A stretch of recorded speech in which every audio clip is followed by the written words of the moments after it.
Hello everyone, welcome back to the channel. My name is Marco and today we are back with more One Piece. I will be watching episodes 972, 73 and 74. Best flashback in One Piece. And there is so many good ones in One Piece, man. Like, they're all so great, man. But this one checks out everything that is great about One Piece, and we are finding out a little piece of adventure, of a journey.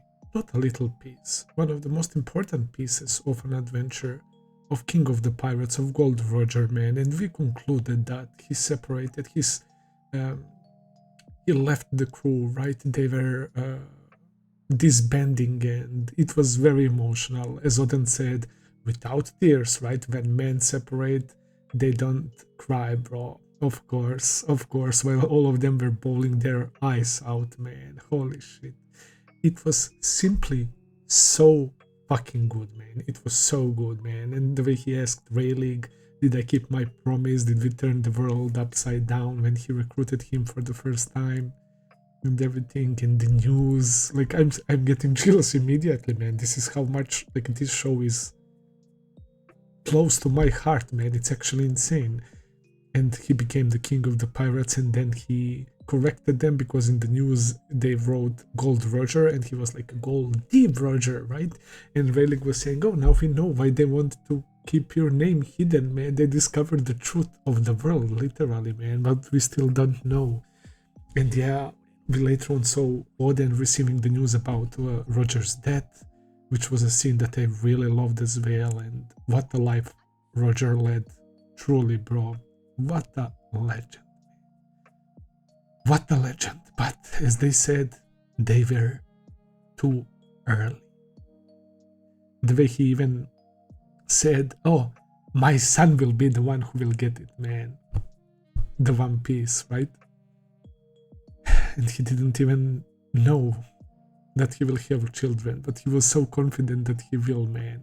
Even though he was ill, right? So yeah, I've talked about it in these last couple of videos, man, how much I'm enjoying that, but we changed focus right now a little bit on something more fucked up, man. Very, very fucked up. That is what happened to Land of Wano. Oden, another legendary character, man, when he returned and he got an update about what happened.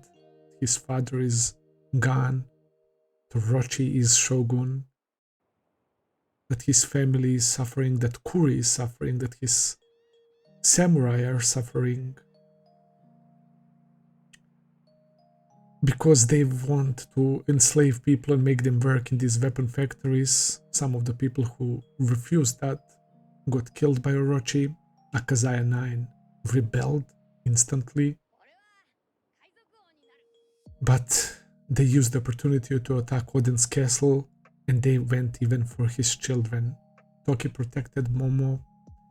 She got shot with an arrow to her leg, and Oden was absolutely losing it, man. How enraged he was, and that's a very good reason, man, to be like that. And he immediately wanted to behead Orochi, and he went there instantly. And then we find out that this fucker has a Bari devil fruit. Not only that, bitch has the clone fruit, but this other dude has the like ultimate defense devil fruit that even Oden cannot break, man, which is pretty wild. Well, maybe if Oden like busted out his strongest move ever, man, maybe he would be able to break it. Who knows, man? But still, he made a deal with Orochi that he, of course, threw out of the window right away. But that deal consisted of Oden dancing naked once a week in the capital, making a fool and clown of himself. People were disgusted by Oden. They were making fun of him. Oden was their only hope for the country to return to normal. And he was doing this, right? In their eyes, Oden like fell all the way down on the ladder, and they lost hope, and they hated Oden's guts, man. but some people close to him, like his samurai, of course, his family, and boss Hyogoro and his wife. When I learned that Hyogoro's wife got killed by Orochi's people, man, fuck, that really did it for me, bro. That really crossed the line. And yeah, we need to kill Orochi, bro. I don't even care, bro. That Straw Hats, like, it doesn't have to be Straw Hats. Somebody from Akazaya or like, I don't know who. I don't care even who does it, man. Orochi needs to die because of that. There is like that whole backstory about Kurozumi and all of that, and that was a little bit odd to me, right? That they would just chase a child because he's from that clan. That really didn't sit well with me. Of course, that is unjust to Orochi, unless there is more to it, that he actually did some sketchy shit, that he stole something, that he said something or did something illegal, right? And there is a very good chance that he did. But if they were chasing him simply because he was Kurozumi, I can't really get behind that, what I'm trying to say. But that witch said to him, and what that Kurozumi in the past did by poisoning all the other leaders, right? That is very fucked up. And also what Orochi is doing right now, that is beyond messed up, man. And because of that, he needs to suffer, bro. Like, he did so many vile shit that it doesn't even matter, bro, what happened in the past, man. Orochi needs to fucking die, bro. I'm just making sure that I make myself clear regarding that, man. Yeah, it is fucked up if they were hunting him because he was Kurozumi, simply because of that, but what he's doing right now, like, I don't even care what happens. He needs to die, bro. So yeah, not only that he didn't keep that promise, we still don't know the exact promise. But yeah, there was some sort of deal, and I was like, I don't know what I was expecting, but I was a little bit disappointed by Kaido agreeing to that plan and tricking him, man. Because I thought that he would be that type of character that would respect the deal, right? Even though he is a bad guy and he's this ruthless emperor. But I guess you can't really count on that, man. It's similar situation like with Big Mom, right? Similar how she wanted to take Jinbei's limbs when he stated to her that he wants to leave the crew and stuff, man. It seems like they're tough to negotiate with, and yeah, Kaido straight up said that they weren't ready for that fight, so they were gathering forces and all of that. And of course we get that amazing fucking scenes of a Kazaya samurai walking towards Kaido's place, right?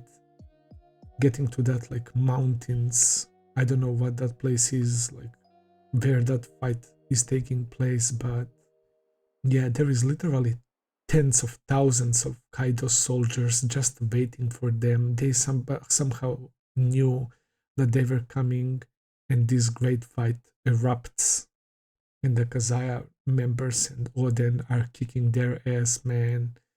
And yeah, we basically ended with Yasui going to Oden's castle to be with Toki and the children, right? And he was basically saying that if Oden is defeated, that it's pretty much over for the country. And yeah, so yeah, let's dive into episode 972.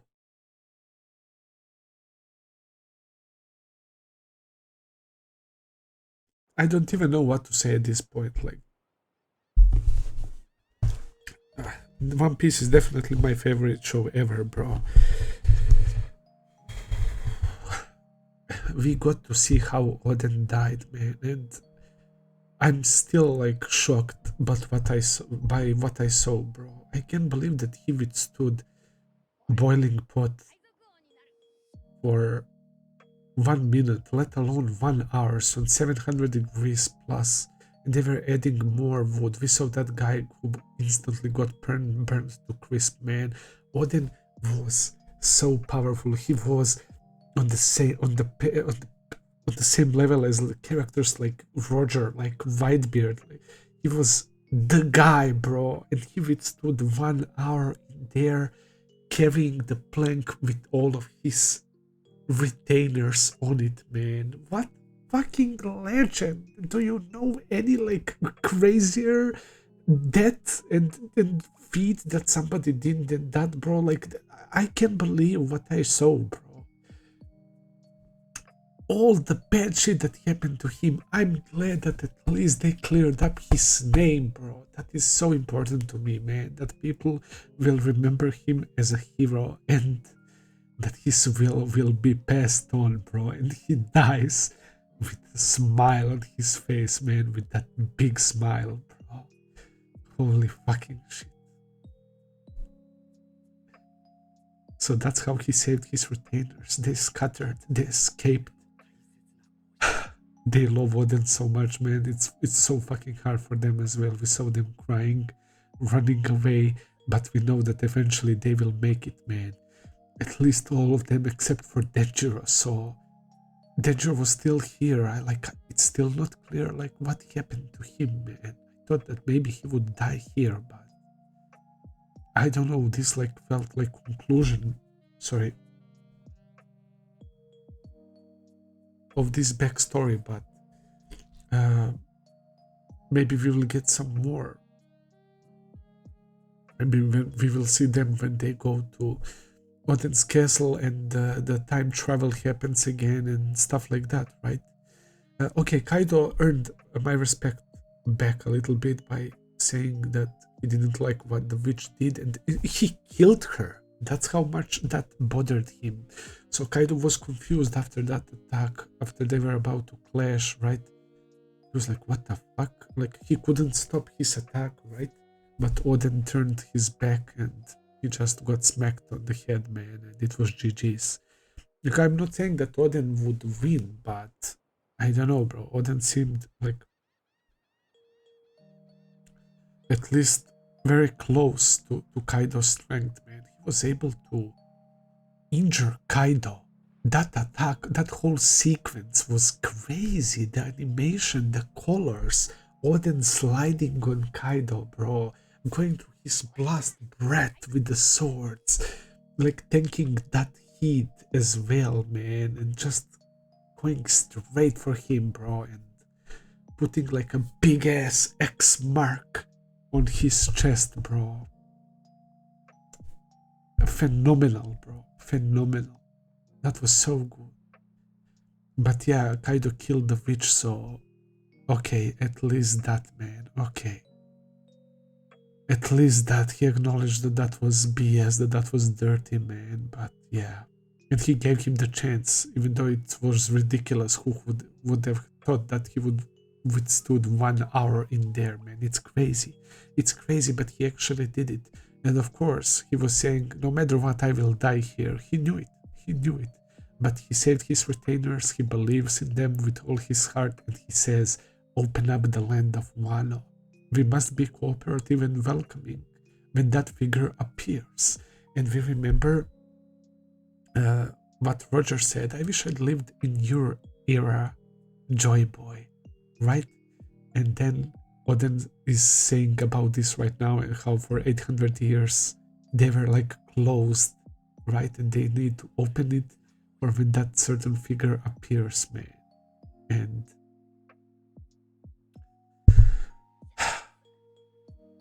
I don't know.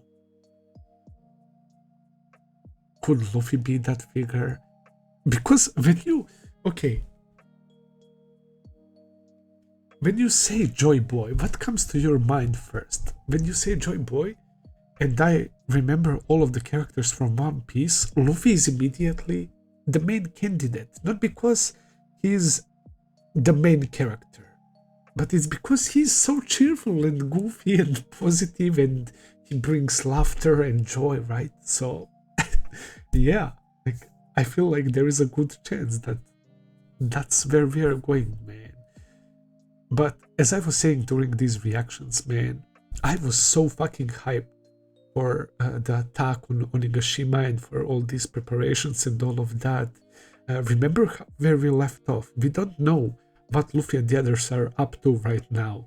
But the fact that Oda chose to show us this backstory right now is so perfect, man. When we get back and with all of this added context and we saw Oden's death and what he went through and all of that, it's gonna be even better, man. It's going to be so fucking good. Holy cow. I can't wait, man. I can't wait. So props to Shinobu as well, bro. Shinobu played such an important role as well, man. And hey, she was a hot kunaichi. She wasn't joking around when she was saying that to Sanji, man. So yeah, if Sanji saw her like that, he would for sure simp over her. But yeah, what a life led by Oden, bro. What a crazy and fun life, and to end like that. We learned the context behind that deal, so it was 100 people per dance. So he was literally saving kidnapped people. And of course they didn't respect that deal, and then all of this happened.